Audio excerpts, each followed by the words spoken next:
गर्दिश में कहाँ उसके मुकद्दर का सितारा हो, जिसको मयस्सर तेरी रहमत का सहारा। तन्हा है अकेला है तू, यकता है अहद है, गैरत तेरी करती नहीं शिरकत को गवारा। हक ये है कि तुझ बिन कोई माबूद नहीं है तेरे सिवा कौन मददगार हमारा। वो परवरदिगार, वो खालिक़े कायनात, रब्बे लम यज़ल व ला यज़ाल, वो अकेला, एक अकेला खुदा,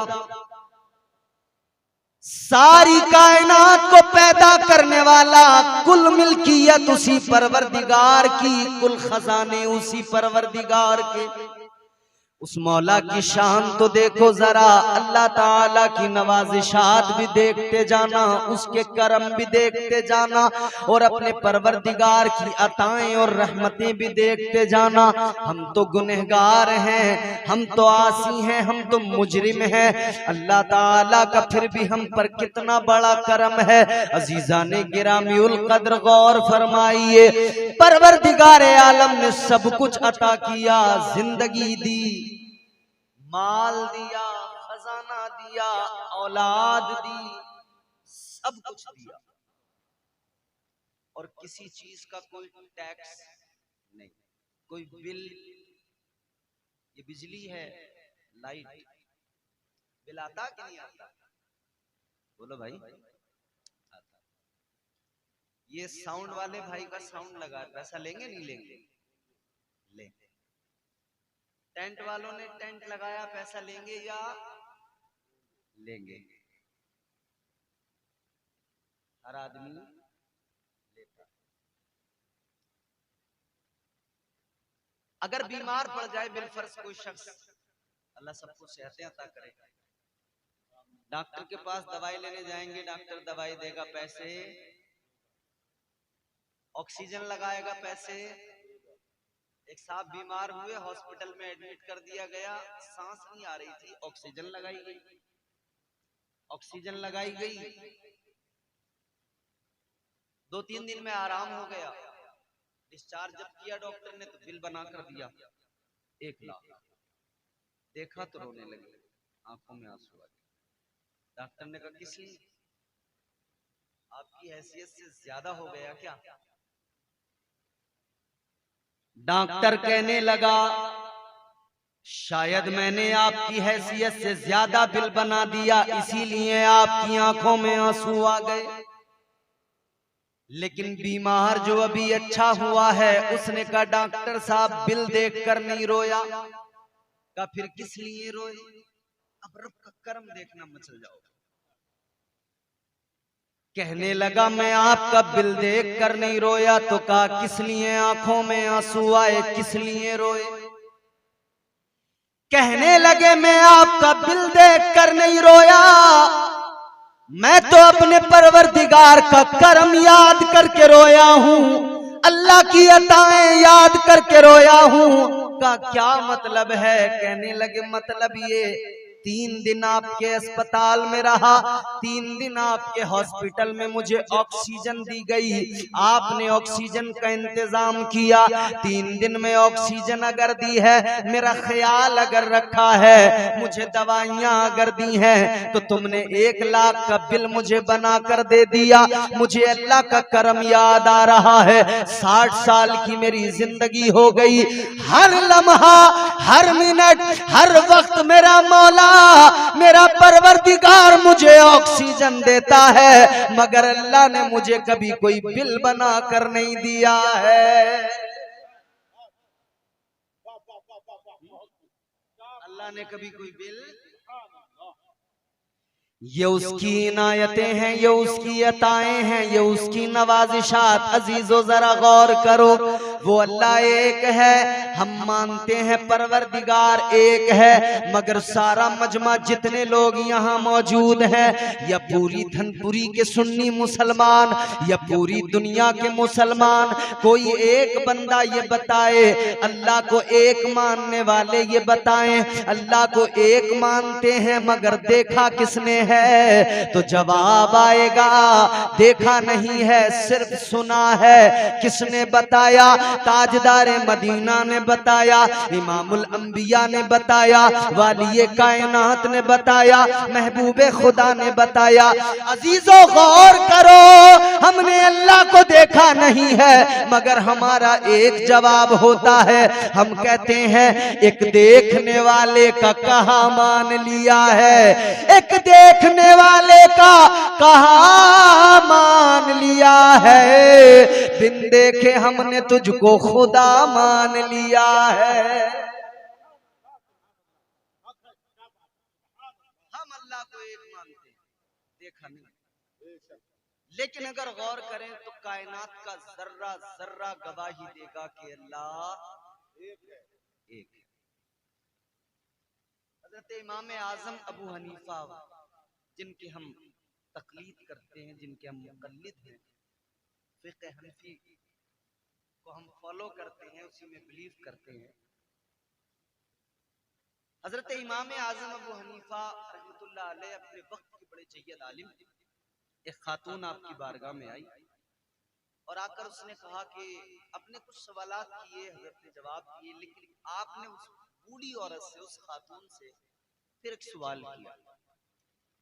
पहली बात तो यह है ना कि दुनिया में बहुत सारे लोग ऐसे भी हैं जो खुदा के होने पर ही इत्तेफाक नहीं रखते। मुल्हिदीन वो कहते हैं दुनिया यूं ही चल रही है, कोई खुदा नहीं है। यूं ही कोई चीज चल सकती है? किसी ने मशीन बनाई है, बगैर बनाए बन सकती है? बगैर चलाए चल सकती है? नहीं ना। इमाम आजम ने उस खातून से फरमाया कि तुम बताओ क्या अल्लाह है? मानती हो अल्लाह है? अल्लाह है या नहीं? उसने कहा जी हुजूर अल्लाह है। कहा अल्लाह है, ये बताओ तुम्हें किसने बताया, कैसे पता लगा? उस बूढ़ी औरत का जवाब सुनो, खुदा की कसम मचल उठोगे, ईमान ताजा हो जाएगा। हजरत इमाम आजम अबू हनीफा ने फरमाया ए खातून ये बता अल्लाह है ये तुझे किसने बताया? कहने लगी हुजूर मैं गरीब औरत हूँ, चरखा चलाती हूँ। कहती है हुजूर मुझे मेरे चरखे ने बताया कि अल्लाह है। इमाम आजम ने फरमाया ए खातून चरखे ने कैसे बताया? तवज्जो करो। कहने लगी हजरत मेरे चरखे ने मुझे बताया।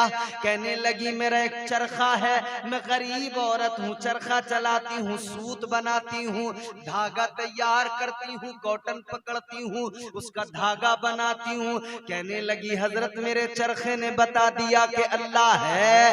का कैसे बता दिया? कहने लगी हजरत जब मैं चरखे को चलाती हूँ चलता है, नहीं चलाती नहीं चलता। कहती है मेरा छोटा सा चरखा जब बगैर मेरे चलाए नहीं चलता, तो कायनात का इतना बड़ा चरखा बगैर किसी के चलाए कैसे चल सकता है? पता लग गया, मालूम हो गया इस चरखे को कायनात के चलाने वाला कोई है, जो चला रहा है वही खुदा है। कोई तो है जो निजाम हस्ती चला रहा है, वही खुदा है। तो हजरत ने फरमाया अच्छा ये बात तो समझ में आ गई कि अल्लाह है, लेकिन अब ये बताओ अगर खुदा है तो एक है या दो हैं, एक या एक से ज्यादा? कहने लगी हजरत एक। आप भी बोलो अल्लाह। हम शुरू से अपने बच्चों को सिखाते नहीं अल्लाह एक, बेअयब है, लारैब है वो खुदा वहदहू ला शरीक, उसकी जात, आलिमुल गैब व शहादा, सब कुछ जानने वाला, सब कुछ खबर रखने वाला। हजरत ने फरमाया अल्लाह एक है, ये तुम्हें कैसे पता लगा? कहने लगी हजरत ये भी मुझे मेरे चरखे ने बताया। हजरत ने फरमाया चरखे ने कैसे बताया? अब उस औरत का जवाब सुनो, खुदा की कसम ईमान ताजा हो जाएगा। कहने लगी हजरत मेरा चरखा, मैं एक हाथ से चरखा घुमाती हूँ, एक हाथ से सूत बनाती हूँ, धागा बनाती हूँ। इधर चरखा चलेगा, इधर धागा बनेगा, इधर एक हाथ से चरखा घूमेगा। कहने लगी हजरत अगर मैं चरखा चलाने के लिए एक और शख्स को बैठा लूं और मैं धागा पकड़ूं, सूत तैयार करूं और वो चरखा घुमाए तो गड़बड़ हो जाएगी। कहने लगी मेरा चरखा अगर दो लोग चलाएं तो बराबर नहीं चलेगा, इसलिए कि कभी वो तेज चला देगा, कभी आहिस्ता चला देगा। अगर उसने तेज घुमा दिया धागा पतला हो जाएगा, आहिस्ता चलाया धागा मोटा हो जाएगा। कहने लगी हजरत मुझे पता लग गया, एक से ज्यादा अगर मेरा चरखा चलाए काम बिगड़ जाएगा। तो मेरे चरखे ने बता दिया कायनात के चरखे को अगर एक से ज्यादा खुदा चलाए तब भी ये कायनात का चरखा नहीं चल सकता है, काम सारा बिगड़ जाएगा। वजह ये है अगर एक से ज्यादा खुदा होंगे तो फिर ये होगा, एक खुदा कहेगा सूरज पूरब से निकलेगा, दूसरा कहेगा नहीं आज पश्चिम से निकलेगा, दोनों में इख्तिलाफ हो जाएगा। कहने लगी हजरत मेरे चरखे ने जवाब दे दिया कि अल्लाह एक है। कुरान ने कहा कुल हुवल्लाहु अहद, ये पैगाम कायनात का जर्रा जर्रा सुना रहा है, बता रहा है, गवाही दे रहा है। वो परवरदिगार, वो शान वाला मौला, वो हमारा खुदा। आगे बढ़ो, जहन करीब करो, अब उसके करम देखो, उसकी इनायतें देखो, उसका फजल देखो, उसके जूदो नवाल को याद करो, अल्लाह ताला के एहसानात तो देखो, उसकी रहमतें हम पर। हमारे शबो रोज गुनाहों में गुजर रहे हैं, सुबह बिस्तर से उठे गुनाह शुरू, दोपहर शाम रात तक तना तन गुनाह कर रहे हैं, बराबर गुनाह। और सबसे बड़ी गुनाह की मशीन हमारे हाथ में, ये हर बंदे के हाथ में। बोलो है कि किसी को इख्तिलाफ नहीं? ये वो मशीन, वो आला है कि जिसका इस्तेमाल सही ढंग से न किया जाए तो सिवाय गुनाह के इससे और कुछ। नौजवान हमारे ये बैठे हैं, सब इंटरनेट चलाने वाले लोग हैं, नेट चलाते हैं आप। छोटे छोटे बच्चों के पास बड़े बड़े मोबाइल हैं इस दौर में। 15 साल का बच्चा नहीं होता कि फरमाइश होती है अब्बा मुझे सेपरेट अलग एक मोबाइल चाहिए। बेटी अभी 12 साल की हुई है, 15 साल की हुई है, कहती है अब्बा मुझे मोबाइल चाहिए पढ़ाई के लिए।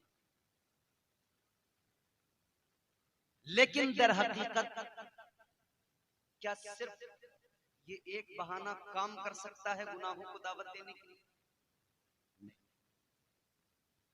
एक बात मैं आपसे मालूम करता हूं, धनपुरी के गयूर मुसलमानों, सबसे शऊर लोग हैं आपने कभी मक्खन देखा है? मक्खन आप मेरे साथ बोलते भी रहे ताकि मैं समझूं कि मैं जो बोल रहा हूं मेरी जबान आप समझते हैं। मक्खन देखा ना? मक्खन गर्मी से पिघलता है, तपिश उसको पिघला देती है। आप आग जलाएं, आग के बराबर में मक्खन को रखें, बोलो पिघलेगा या नहीं पिघलेगा? जरूर पिघलेगा। आग जलाकर बराबर में मक्खन रखा जाए, यकीनन पिघलेगा। अब मुझे हैरत उन लोगों पर होती है आग का अंगारा बच्चों के हाथ में रख दिया और ये भूल गए कि मेरा बच्चा अभी मक्खन की तरह है। ये आग का अंगारा जो हाथ में है इसको पिघलाकर बर्बाद कर डालेगा। याद रखना अजीजों, आग रोशन करोगे, मक्खन बराबर में रखोगे, जरूर पिघलेगा। तो ये भी जान लो, कम उम्र के बच्चों को ये बला और मुसीबत पकड़ाओगे, बच्चा भी जरूर बिगड़ेगा, नहीं बचेगा। और हालात ये हैं, आप नाते पाक इसमें शुरू करें, ऐड आएगा, पता नहीं कितना वाहियात ऐड आ जाएगा। तो आप देख रहे हैं, आप कोई तकरीर सुनने के लिए उसको स्टार्ट करें YouTube पर, Facebook पर, जहां भी। और हमारे नौजवान तो अब YouTube से इनका दिल भर गया। अब ये एडवांस हो गए, ये इंस्टाग्राम वाले लोग, ये रील पे उछलने कूदने वाले लोग, कुछ नहीं है, टाइम बर्बाद, वक्त की बर्बादी।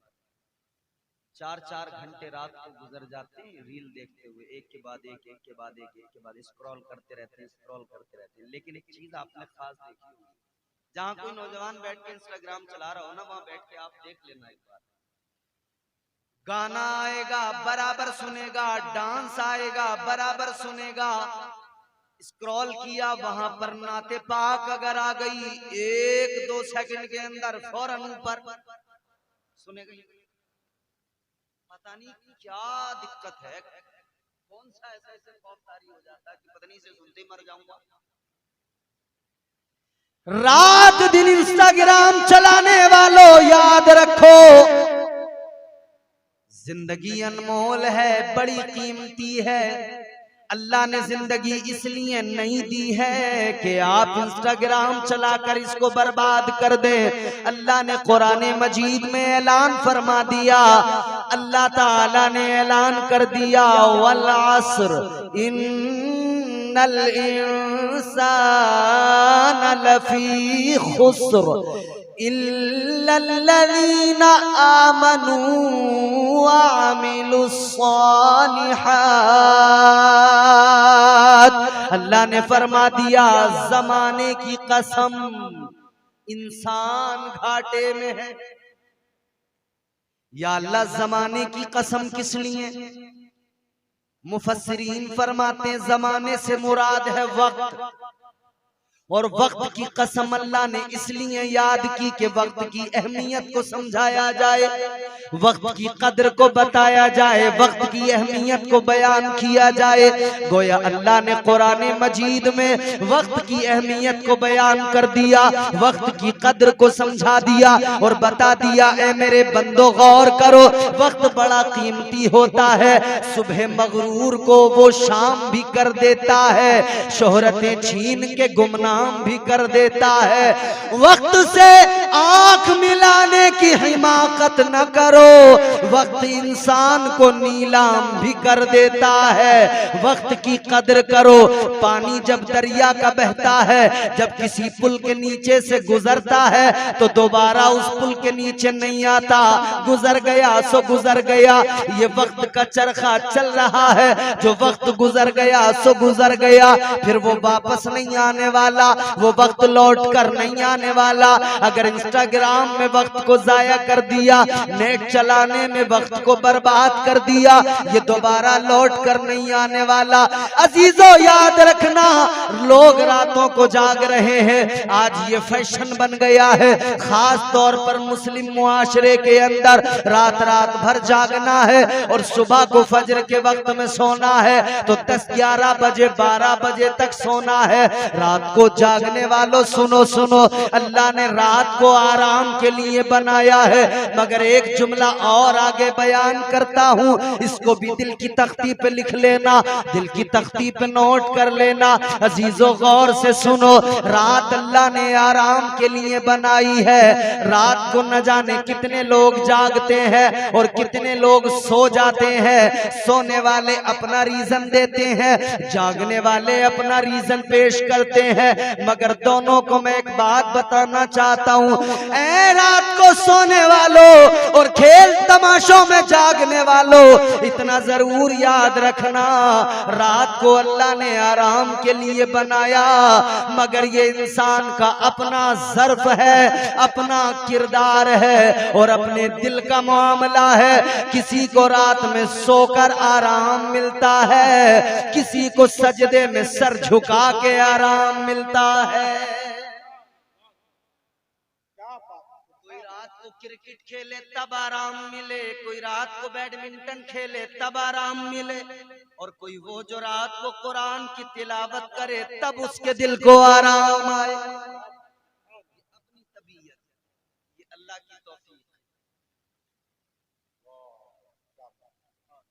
हम सुबह से लेकर शाम नेट चलाने वालों को एक जुमला और में, नेट इसका माना आपको मालूम है, पढ़े लिखे लोग होंगे, जवान बच्चे, नेट किसे कहते हैं?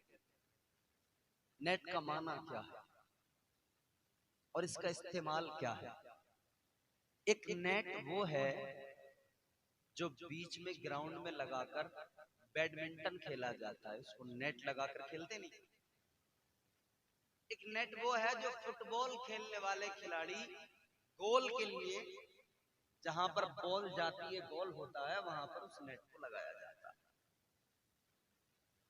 नेट के बहुत सारे इस्तेमाल हैं, मगर एक खास इस्तेमाल है जो इसका बरसों से होता आ रहा है, असल वही इस्तेमाल है। वो इस्तेमाल करता है माही गीर, मछलियां पकड़ने वाला।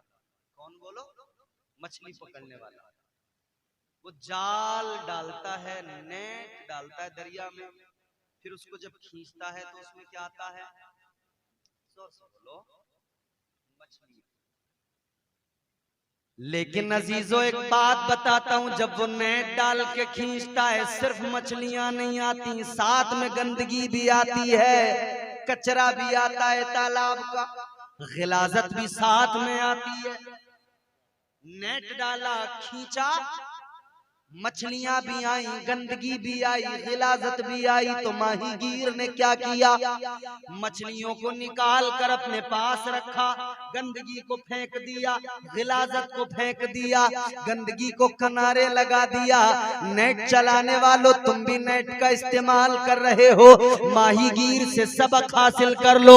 जब नेट लगाया जाएगा, चलाया जाएगा, इसके साथ में गंदगी भी आएगी, गिलाजत भी आएगी। अब चाहे वो माहीगीर का नेट हो या मोबाइल पे चलाया जाए नेट, ये नेट हो, इस नेट को जब चलाओगे यहाँ पर भी गिलाजत आती है। वो गंदगी फिल्मों की गंदगी है, वो गिलाजत गानों की गिलाजत है, वो गंदगी सीरियल ड्रामों की गंदगी है। जब नेट चलाओगे ये गिलाजत साथ में आएगी। आपको बस वही करना है जो वो मछली पकड़ने वाला करता है, वो गंदगी को फेंक देता है। आप भी गंदगी को दूर करना। अगर नेट चलाकर देखना तो कुरान की आयतें देखना, अगर नेट चलाकर कुछ सुनना तो अल्लाह ताला का प्यारा कलाम सुनना और ताजदारे मदीना की प्यारी प्यारी नातें सुनना, तब ये नेट चलाना तुम्हें फायदा पहुंचाएगा। ये तो है उसका इस्तेमाल। आगे बढ़े, हम गुनाहगार हैं मगर अल्लाह फिर भी करम, रात दिन गुनाह करते, रात दिन। अच्छा एक बात आप जरा मुझे बताएं, हमारे अंदर कौन सी बुरी आदत है? जिना, चोरी, शराब, डकैती, बदमाशी, सारी हमारे अंदर खराबी। नमाजें हम छोड़ते, इबादतों से हम दूर, सजदों से हम दूर। मर्दों का हाल इल्ला माशाअल्लाह, औरतों की हालत और ज्यादा गई गुजरी है नमाजों के मामले में। औरतों ने समझ लिया है कि नमाज पढ़ना सिर्फ मर्दों का काम है, हमारा नमाज से कोई मतलब है नहीं। कितने घर ऐसे कि जुमा टू जुमा सिर्फ उस घर में एक बार वीकली मस्जिद आए, दो फर्ज पड़े, अगले जुमा में मुलाकात होगी। दो फर्ज पढ़ के निकल गए, उन्हें पता ही नहीं कि नमाज होती कितनी है, कैसे होती है, कैसे नहीं होती है। हमारी ये हालत है। हफ्ते वाले नमाजी एक कैटेगरी, दूसरे साल भर में एक बार पढ़ने वाले नमाजी, ईद टू ईद, बीच में सब सफा चलता, क्लीन स्वीप। एक क्वालिटी है डग्गा मार लोगों की, ये लफ्ज शायद आपके लिए नया हो। ये डग्गा मारी वाली जो नमाजें हैं, फजर पढ़ ली, जोहर असर मगरिब गायब, इशा में आ गए, आज पढ़ ली कल की गायब, परसों। ये डग्गा मारी वाले भी नुकसान में है। 5 वक्त की फर्ज है, 5 वक्त नमाजें हम छोड़ रहे हैं, इबादतों से हम दूर हैं, बुरे काम सारे हम कर रहे हैं। कायनात में अगर आप गौर करेंगे, सबसे बुरा, सबसे घटिया आदमी वो जिसको अल्लाह ने मरदूद बना दिया, धुतकार दिया, लानत का तौक गले में डाल दिया। कौन है बोलो? बच्चा बच्चा जानता है, शैतान। नमाज ना पढ़ने वाला कहता है शैतान ने बहका दिया, रोजा ना रखने वाला कहता है शैतान ने बहका दिया, चुगली करने वाला कहता है शैतान ने बहका दिया, गिबत करने वाला कहता है शैतान ने बहका दिया। सारे गुनाह करके किसके खाते में डाले? ये है मतलब, उसके खाते में डालेंगे बच के निकल जाएंगे, इम्पॉसिबल, नहीं हो सकता ना।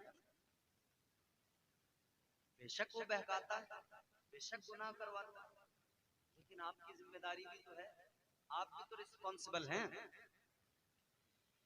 याद रखो अजीजो, अल्लाह ने दिमाग दिया, अक्ल दी, मगर एक बात कह के आगे बात बढ़ाते हैं। शैतान बहकाता है, शैतान जलील हुआ, मरदूद हुआ, क्या जुर्म था उसका? अल्लाह ताला ने फरिश्तों को हुक्म दिया था आदम को सजदा करो।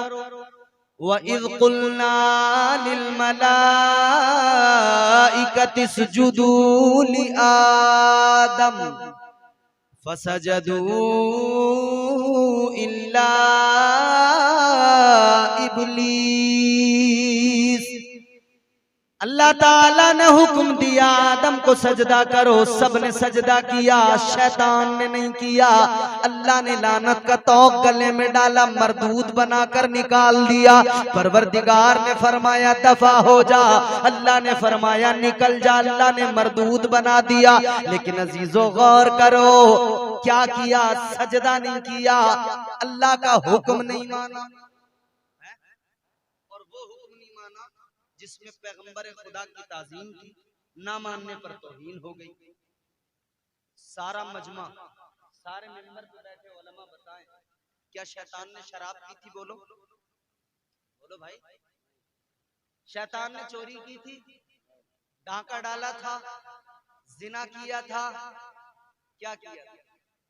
एक नाफरमानी, सजदा नहीं किया, सैकड़ों लाखों सजदे किए, वो एक नहीं। अल्लाह ताला ने फरमाया क़ाल फ़ख़्रुज मिन्हा फ़इन्नका रजीम व इन्ना अलैका लानता इला यौमिद्दीन। अल्लाह ने दफा कर दिया, मरदूद बना दिया, फरमाया निकल जा, दफा हो जा। अल्लाह ने फरमाया तुझे कयामत तक के लिए लानती बना दिया गया। मगर सुनो सुनो, शैतान जाते जाते कहने लगा या अल्लाह जा तो रहा हूँ मगर ज्यादा दूर नहीं जाऊंगा। फरमाया परवरदिगार ने कहाँ जाएगा? कहने लगा लअक़उदन्न लहुम सिरातकल मुस्तक़ीम। कहने लगा या अल्लाह ज्यादा दूर नहीं जाऊंगा, मैं सिराते मुस्तकीम पे बैठ जाऊंगा। वो रास्ता जो तेरी तरफ आता है उस रास्ते पे बैठ जाऊंगा। तेरी बारगाह के जो मुसाफिर होंगे तेरी तरफ आने वालों को बहकाऊंगा, नमाजियों को बहकाऊंगा, हाजियों को बहकाऊंगा, इबादत करने वालों को बहकाऊंगा, जाहिदों को बहकाऊंगा, उनसे चुगलियां गीबतें करवाऊंगा, उन्हें झूठ बोल बोलने पर मजबूर करूंगा, उनसे सारे गुनाह कराऊंगा। अब अल्लाह का करम देखो, उसकी अताएं देखो, उसका एहसान देखो।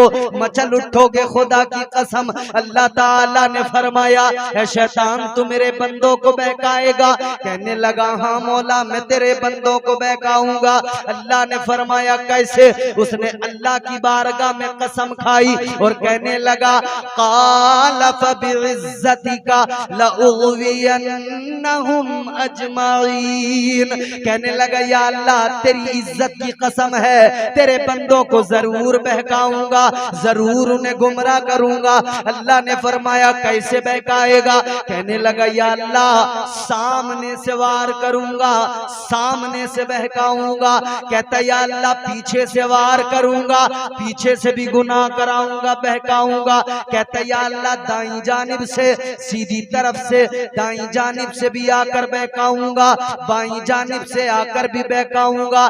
कहने लगा या अल्लाह चारों तरफ से, चारों तरफ से हमले करूंगा, चारों तरफ से बहकाऊंगा, चारों तरफ से वार करूंगा। अल्लाह ताला ने फरमाया शैतान तू चार तरफ से बहकाएगा, चार समतों का तूने इंतखाब किया है, चार साइडों को तूने चुना है, मगर दो समतों को तूने छोड़ दिया। तू क्या समझता है? तू अगर बहकाएगा तो तूने क्या समझा है? क्या मैं अपने बंदों को यूं ही अकेला छोड़ दूंगा? अल्लाह ने फरमाया हरगिज नहीं, तूने चार समतों को चुना है, दो समतों को छोड़ दिया। चार साइडों को चुना, दो को छोड़ दिया, एक नीचे वाली साइड को छोड़ दिया, एक ऊपर वाली समत को छोड़ दिया। अल्लाह ने फरमाया तू चार तरफ से बहकाएगा, मैं दो तरफ से अपने बंदों पे करम करता जाऊंगा।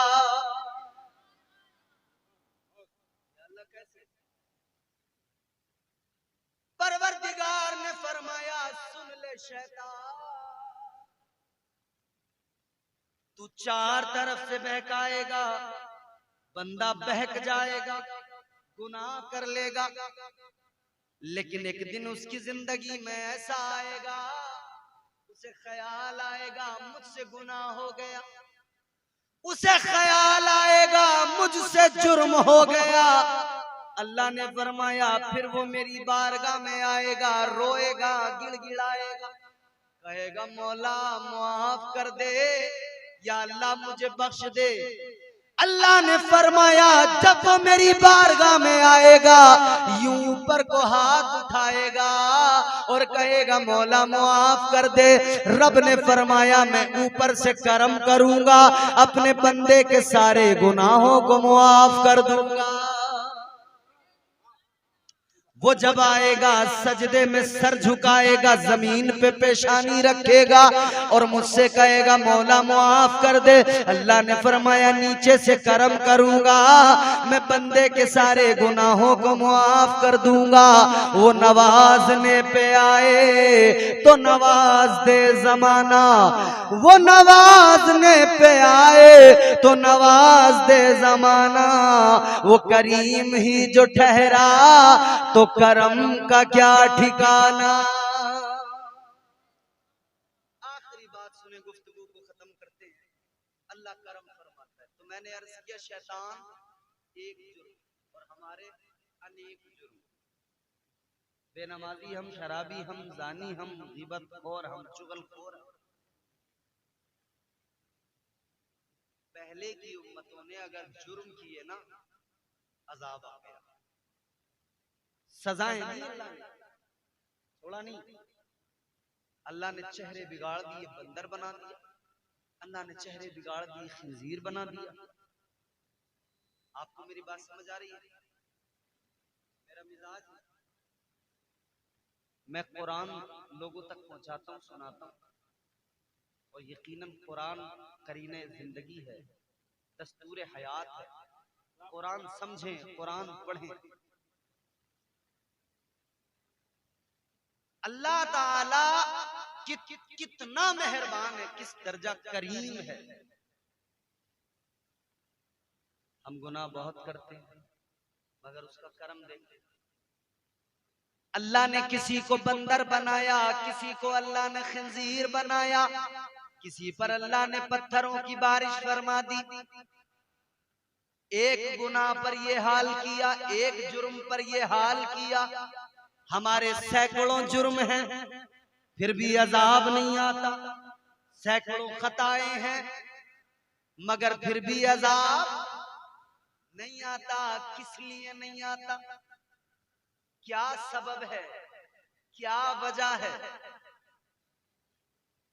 अल्लाह ताला ने एक कौम आद से हुक्म दिया कि तुम मछलियां पकड़ते थे वो लोग, अल्लाह ने फरमाया एक दिन हफ्ते में, शनिचर का हफ्ते का दिन, इस दिन नहीं पकड़ना तुम मछली, बाकी आप। लेकिन नहीं माने, पकड़ी मछलियां। कैसे? तरकीब निकाली, जुगाड़ जिसको कहते हैं, जुगाड़ समझते हैं? जुगाड़ हमारे यहाँ जुगाड़ बहुत होता है हिंदुस्तान में। मोटरसाइकिल को बीच में से काट के पीछे से एक बड़ी सी बॉडी लगा के उसे लोडिंग गाड़ी बना दिया जाता है, ये जुगाड़ है।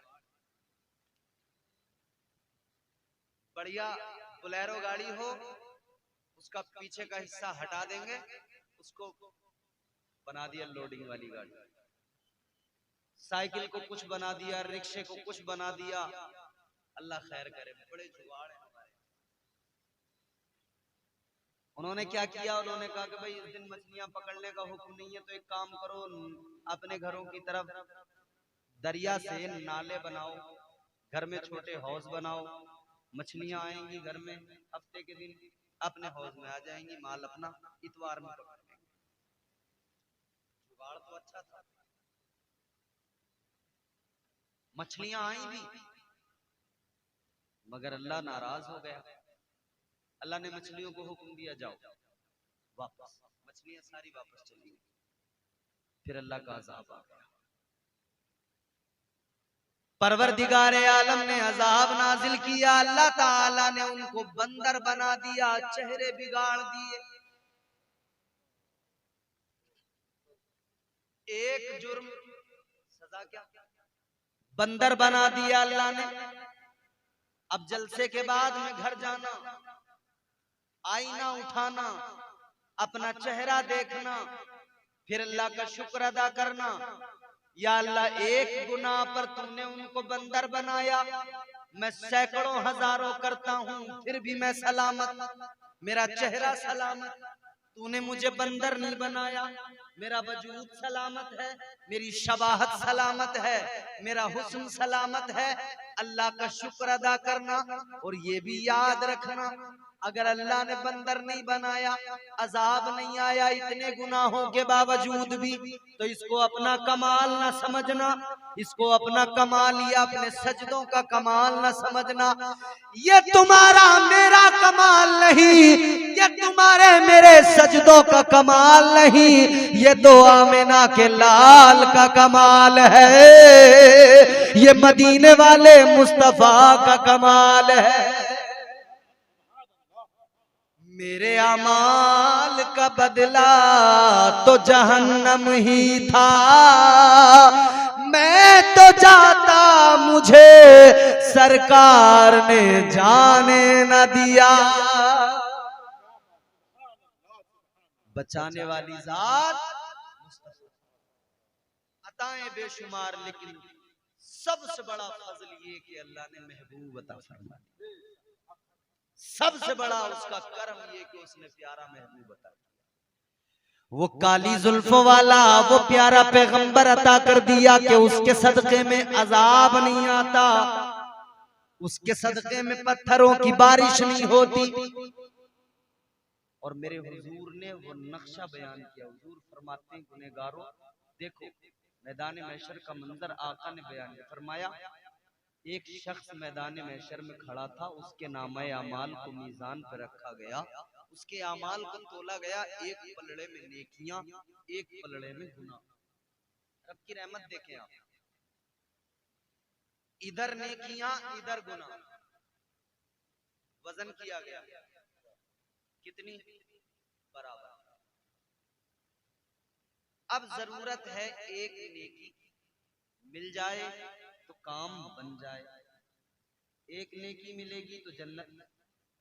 अब एक नेकी कम पड़ गई, एक नंबर पर, जानते हैं आप एक नंबर, इसकी बड़ी अहमियत है।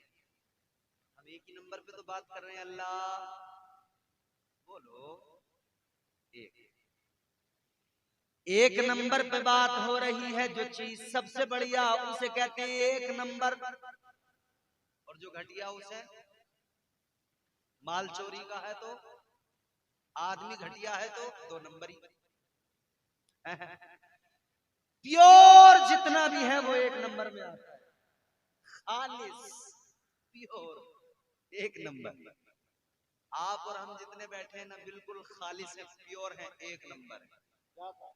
बोलो ना सुभान अल्लाह। एक नंबर है हम, दो नंबर भी आपने देखे होंगे। अल्लाह ताला ने पूरा तो नहीं बनाया मगर थोड़ा थोड़ा तो बना ही दिया है। आप मेरा जुमला समझ गए? एक नंबर और दो नंबर का फर्क आप यहीं से समझ लें। एक नंबर जितने बेहतरीन क्वालिटी। अच्छा एक बात सुनो, मार्केट के अंदर पहले जो घी था उसको क्या कहते थे? बस घी, और कुछ नहीं, बस घी, कोई नाम नहीं था, बस घी। फिर बाद में डालडा आ गया, मिलावट वाला आ गया। जब ये दो नंबर वाले आए तो फिर अब लिख के दिया जाता है खालिस घी, शुद्ध देसी घी, ओरिजिनल घी, पहचान कराई जा रही है। ये एक नंबर है, ये दो नंबर, ये डालडा है, मिलावटी है। तो अब लिखना मजबूरी बन गया। तो जमाने के हिसाब से प्योरिटी बताने के लिए कोई ना कोई स्लोगन जरूर होता है। आप मेरी बात अब कैच कर लेंगे। जमाने के हिसाब से प्योरिटी बताने के लिए स्लोगन का होना जरूरी है। इसी तरह प्योर जितने थे उन्होंने कहा बड़ा मामला गड़बड़ हो गया, दो नंबरी आ गए, मिलावटी आ गए, पता कैसे चले एक नंबर कौन और दो नंबर कौन? तो स्लोगन कितना प्यारा, मसलके आला हजरत आ गया स्लोगन के। देखो जैसे देसी घी के डब्बे पे लिखा गया खालिस घी, वैसे एक नंबर वाले खालिस पे लिखा गया मसलके आला हजरत वाले। मतलब पता चल गया जितने खालिस एक नंबर वाले हैं मसलके आला हजरत वाले हैं, और जितने दो नंबरी डालडा हैं।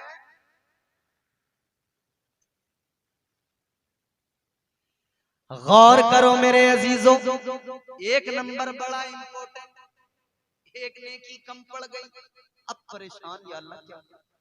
कभी किसी ने अगर चुनाव लड़ा हो ना, वो जानता है एक नंबर की अहमियत। एक एक आदमी को ऐसे बहलाना पड़ता है, अरे साहब यूं हाथ जोड़े जोड़े।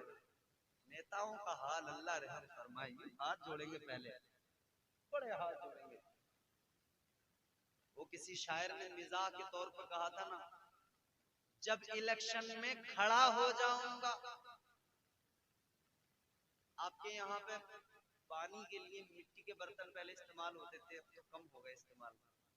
वो मटका जो होता है ना, उसको हमारे यहाँ घड़ा भी बोलते हैं। आप क्या बोलते हो? नहीं बोलते? घड़ा बोलते हैं। वो चिकना जब हो जाता है ना तो उसमें वो बात नहीं रहती। जब बिल्कुल चिकना हो जाता है, पानी डालो फौरन नीचे, रुकता ही नहीं, रुकता ही नहीं, बिल्कुल चिकना हो जाता है। जब इलेक्शन में खड़ा हो जाऊंगा, आदमी मैं भी बड़ा हो जाऊंगा। नेता नेता जब कहेंगे मुझको लोग, मैं भी फिर चिकना घड़ा हो जाऊंगा।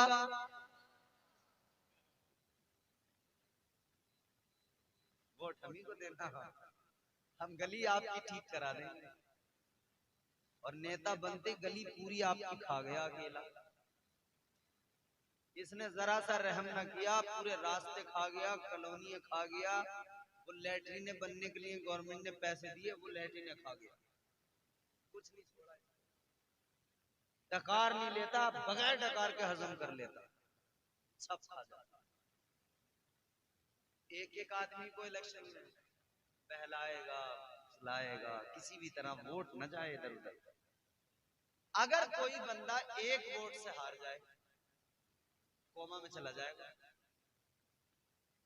यही सोचने में रह जाएगा कि वो एक वोट आखिर किसका था जिसने मुझे हरा दिया। हिसाब ही लगाता रहेगा पूरे 5 साल, कोमा में चला जाएगा कि भाई मैंने तो उसे भी पैसे दिए, उसे भी पैसे, शायद वो था जिसने वोट नहीं दिया, शायद उसने नहीं दिया, अरे कोई एक नंबर मुझे वोट डाल देता, मैं जीत जाता, मेरा काम करता। एक नंबर की बड़ी है इसकी नेकियां एक पलड़े में, गुनाह एक पलड़े में। हुजूर फरमाते सहाबा से कि एक नेकी कम पड़ गई, अब ये परेशान है, क्या करूं, एक नेकी कम पड़ गई। परवरदिगारे आलम ने फरमाया एक नेकी कम पड़ गई, सुन ले, मैं तेरा रब हूं, तुझ पे बेशुमार करम किए, एक करम और करता हूं, जा चला जा, अहले महशर अव्वलीन आखिरीन सब जमा हैं, ट्राई कर ले, एक नेकी लेके आ जा, अगर कोई दे सके तो एक नेकी लेके चला, एक नेकी लाएगा तू जन्नत में चला जाएगा, एक नेकी लाएगा जन्नत का हकदार बन जाएगा। अब सुनो अजीजों, ये निकला एक नेकी की तलाश में मैदान महशर के अंदर, इसने सोचा किससे नेकी मांगू, किसके पास जाऊं, तो जहन में बात आई, ख्याल आया, एक ही जात है जिसे सबसे ज्यादा मेरा ख्याल है, एक जात है जिसने सबसे ज्यादा मुझसे प्यार किया है। फौरन दिमाग ने फैसला दिया, वो मेरी माँ है। माँ ने बड़ा प्यार किया, कितना, 9 महीने तक शिकम में रखा, फिर मेरी पैदाइश हुई तो माँ बहुत रोई, बहुत चीखी, बहुत तड़पी, फिर माँ ने मुझे पाला, परवरिश की, गीले में सोई, सूखे में सुलाया। ये माओ की कुर्बानियां, मेरी माएं बहनें बैठी हैं, ये इनकी कुर्बानियां हैं। वो जो बच्चे की विलादत के वक्त में जो तकलीफ होती है ना, उसका आप तसव्वुर नहीं कर सकते। मर्द हजरात, वो बड़ी सख्त तकलीफ है। आजकल तो दौर बदल गया, माँ का मर्तबा इतना बुलंद क्यों? हुजूर ने फरमाया माँ के कदमों में जन्नत है। क्या है? माँ के कदमों में जन्नत। मुनव्वर राना ने कहा, बुलंदियों का बड़े से बड़ा निशान छुआ, उठाया गोद में माँ ने तब आसमान छुआ। माँ की वो शान है, माँ वो अजमत वाली, वो प्यारी शख्सियत, वो प्यारी जात। आका ने फरमाया माँ के कदमों में जन्नत, लेकिन बाप का भी मकाम हुजूर ने घटाया नहीं। फरमाया तेरी जन्नत तेरे माँ के कदमों में है, मगर तेरी माँ की जन्नत अपने शोहर के यानी तेरे बाप के कदमों में। माँ की भी इज्जत कर, बाप का भी अदब कर। माँ के कदमों में जन्नत है तो बाप जन्नत का बोलो दरवाजा है। क्या है बोलो? धनपुरी वालों जोर से बोलो, क्या है? दरवाजा। एक आदमी अपने अब्बा को पकड़ कर धो रहा था, तबीयत से ठुकाई कर दी उसने। अब किसी नेक आदमी ने, मौलाना आफाक जैसे किसी शख्स ने कह दिया कि भाई क्यों मार रहा है, अल्लाह के बंदे बाप को क्यों मार रहा है? कहने लगा मौलाना साहब कुछ नहीं, वो जन्नत का दरवाजा थोड़ा टेढ़ा हो गया था, मैं उसको सीधा करा। बाप की भी कद्र, माँ की भी कद्र। लेकिन एक चीज यहाँ पे मैं बात बड़ी खास है, माँ जब बच्चा पैदा होता है बहुत दर्द उसे सहना होता है, बहुत तकलीफ। आजकल क्या हो रहा है, ऑपरेशन, वो दर्द ही खत्म हो। डॉक्टर ने कहा बिल्कुल अभी खत्म करते हो, इंजेक्शन एक लगाया, दर्द पूरा खत्म, वो पड़ी बेहोश, बच्चे की विलादत कुछ नहीं, पेट काटा निकाल लिया, टांके लगाए, खत्म। हुजूर की बारगाह में एक शख्स आया, उसने कहा या रसूल अल्लाह, मैंने चिलचिलाती धूप में, गर्मी शदीद है, अपनी माँ को अपने कांधों पे बिठाया, काबे के अंदर लेके आया। कहता हुजूर ऐसी गर्मी, ऐसी धूप कि गोश्त का टुकड़ा अगर चट्टान पे रखा जाए तो वो भुनकर कबाब बन जाए, इतनी सख्त गर्मी। का हुजूर उस गर्मी में, उस चिलचिलाती धूप में मैंने अपनी माँ को कांधों पे बिठाया और मैंने लाकर खाने काबा का तवाफ कराया। हुजूर ये बताएं क्या ये माँ का जो मुझ पे हक था अदा हो गया? हुजूर ने फरमाया माँ का हक अदा हो गया? कैसी बात करता है? जब तू पैदा हुआ था तेरी विलादत के वक्त में तेरी माँ की चीख निकली थी, दर्द के सबब एक चीख निकली थी। आका फरमाते उस एक चीख का भी अभी तूने हक अदा नहीं। माँ है, इसे ख्याल आया माँ से ज्यादा प्यार करने वाला कौन होगा? माँ के पास गया, अम्मा आज महशर में तेरा बच्चा परेशान है और इतनी सी बात है, एक नेकी कम पड़ गई है, अम्मा एक नेकी दे दे, तेरा लाल जन्नत में चला जाएगा। माँ ने कहा बेटा ये दुनिया नहीं, बहुत किया तेरे लिए मैंने दुनिया में, सब कुछ तेरे लिए किया दुनिया में, हद हो गई ना। बच्चे की खुशी माँ की खुशी, बच्चे का गम माँ का गम। पंखे को बंद कर दे थोड़ा इधर। बच्चे की खुशी माँ की खुशी, बच्चे का गम माँ का गम। यानी माँ ऐसे राजी हो जाती है, अपनी औलाद के गम को अपना गम बना लेती है। वो रजा सिरसवी एक शायर है,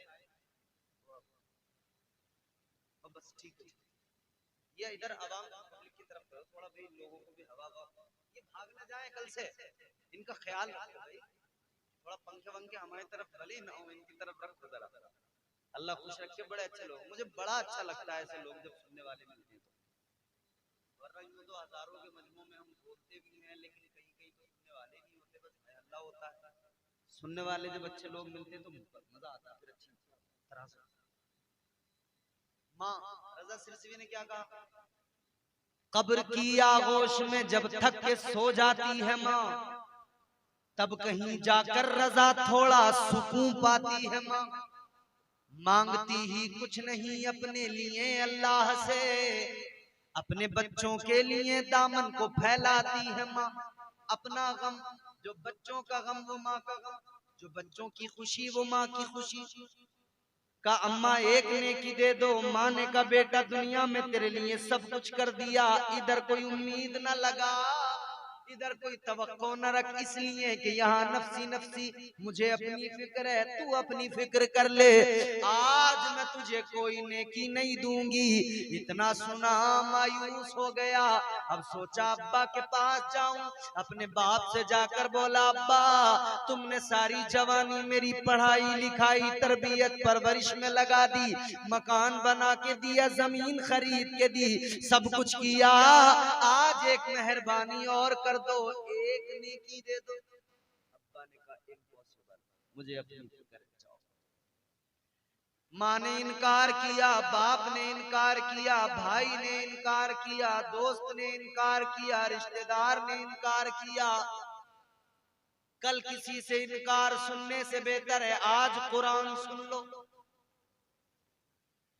कल कोई इनकार महशर में सुनो, उससे पहले आज कुरान सुन लो और समझ जाओ। अल्लाह ने कुरान में वो कैफियत बयान की, फरमाया यौम यफिरुल मरउ मिन अखीह व उम्मिही व अबीह व साहिबतिही व बनीह। अल्लाह ने कुरान मजीद में फरमा दिया मैदान महशर में न माँ काम आएगी, न बाप काम आएगा, न भाई न बहन न रिश्तेदार, कोई काम नहीं आएगा। ये नाउम्मीद हो गया, वापस जाने लगा। 5 मिनट की ज़हमतें हैं मगर आप बहुत मचल गए, वापस जाने लगा।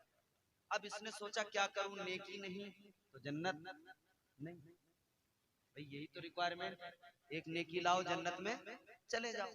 अब नेकी नहीं है तो जन्नत में जाहिर है जा नहीं पाएंगे। इसने कहा क्या करूं, उदास हो गया, सर झुका लिया, उदास होकर दोज़ख की तरफ चल पड़ा। जहन्नम की तरफ जाते हुए इसे एक इंसान मिला, इसने उसको देखा, उसने इसको देखा, उसने कहा क्यों इतना उदास है? कहा मेरी उदासी मत पूछ, एक नेकी के सबब मैं जन्नत में जाने से रह गया। तू मेरी उदासी क्या जाना, क्या समझ सकता है, मेरे दर्द को तू क्या समझ सकता है? एक नेकी होती मैं जन्नत में चला जाता, एक कम पड़ गई, तू मेरा दर्द नहीं समझेगा। उसने कहा मैं तेरा दर्द समझ रहा हूँ, मगर सुन ले, इतना मायूस क्यों होता है? एक ही तो कम पड़ी है जन्नत में जाने के लिए, एक ही तो कम पड़ी है।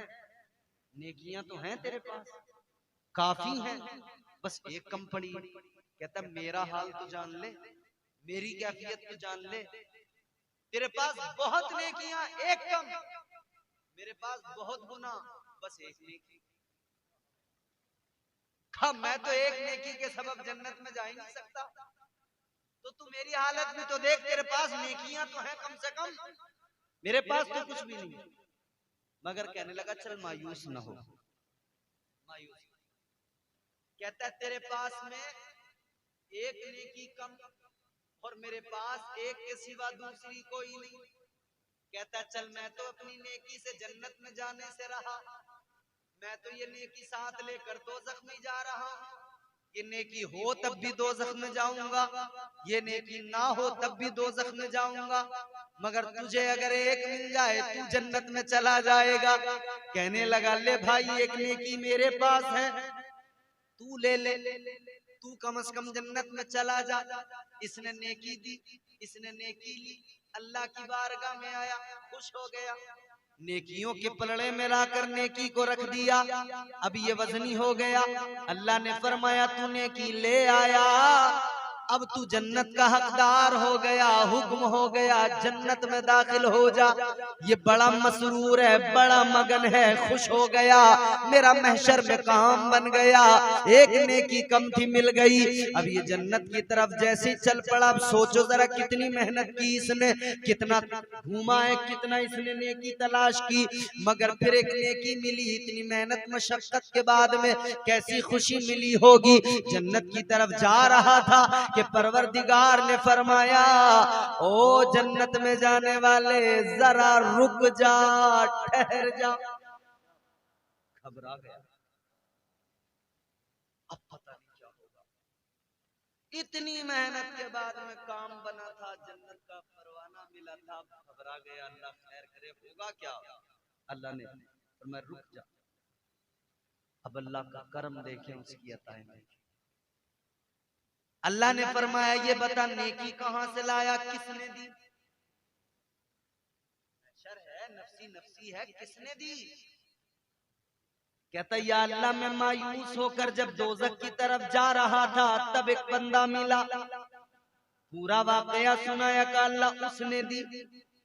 परवरदिगार ने फरमाया जिससे नेकी लाया है जा एक काम कर, उसे तलाश कर, जल्दी लेके आ, मेरी बारगाह में लेकर आ। ये दौड़ा दौड़ा गया, उसको जाकर पकड़ा, का भाई जल्दी चल अल्लाह की बारगाह में, परवरदिगार की बारगाह में चल। उसको लेकर आया। अल्लाह ताला ने फरमाया, परवरदिगार ने फरमाया तूने इसको नेकी दी? कहा या अल्लाह मैंने दी। अल्लाह ने फरमाया तूने दी? क्यों? या अल्लाह एक ही, मेरे तो किसी काम की थी नहीं, बस मैंने सोचा यही जन्नत में चला जाए, इसका ही काम बन जाए, मैंने दे दी। अल्लाह ने फरमाया इसका मतलब तूने महशर में सखावत दिखाई, सखावत दिखाई, वो भी महशर में। एक नेकी जो तेरे पास थी तूने इसको दे दी, सखावत तो सही है, बस दे। परवरदिगार ने फरमाया तू बंदा हो के सखावत दिखाए, मैं रब हो के सखावत क्यों ना दिखाऊं? अल्लाह ने फरमाया मैं सखियों का सखी, सबसे बड़ा सखी, जब तू बंदा हो के सखावत दिखाए तो मैं रब होकर सखावत क्यों ना दिखाऊं? अल्लाह ने फरमाया तेरी सखावत ये एक नेकी देकर तूने इसे जन्नती बनाया, तेरे रब की सखावत ये कि तेरे गुनाहों को नेकियों में बदल कर मैं तुझे जन्नत का परवाना अता कर रहा हूं। वो नवाजने पे आए तो नवाज दे जमाना, वो करीम ही जो ठहरा तो करम का क्या ठिकाना। कुल हु अल्लाहु अहद, अल्लाह कह दो वो अल्लाह एक है। वो बड़ी बरकत वाली अजमत वाली ज़ात। कुलिल्लाहुम्मा मालिकल मुल्की तुअतिल मुल्का मन तशा व तंज़िउल मुल्का मिम्मन तशा व तुइज़्ज़ु मन तशा व तुदिल्लु मन तशा।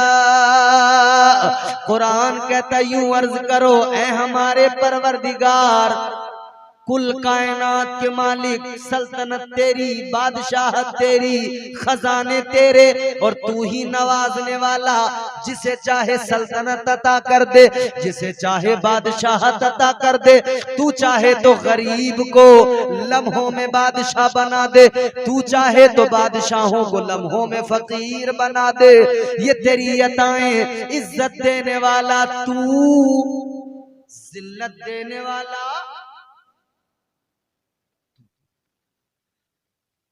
अल्लज़ी खलक़ल मौत वल हयात लियब्लुवकुम अय्युकुम अहसनु अमला।